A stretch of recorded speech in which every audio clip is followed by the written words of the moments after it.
बर गछ मूले आज्ञा विराजमान होते बोली बर आलयरु बराल से प्रभु रामचंद्र माँ सीता भार्गवी नदीर बाली रे महादेवंकर ए लिंग को स्थापन करथिले बोली लोक माने गेल्हारे डाकिले आज्ञा बालुंकेश्वर बोली बराल बालुंकेश्वर को दर्शन करिवे।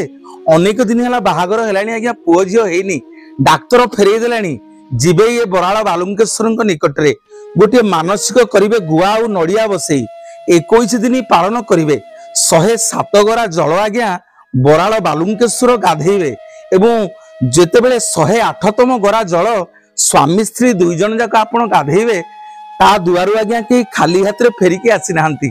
आठगड़ रजांकर झियो को पुओ करि देइथिले बराल बालुंकेश्वरंकर ए वज्र विभूति आपण माने सुनिले आश्चर्य होबे।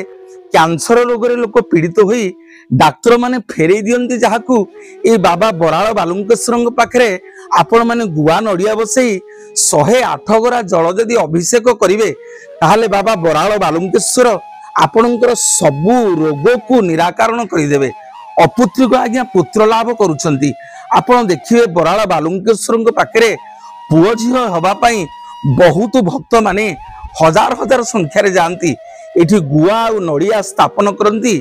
गुआ नड़िया स्थापन कले बाबा बराल बालुंकेश्वर कोलपूर्ण करती पुओटीए झियोटीए दियंती।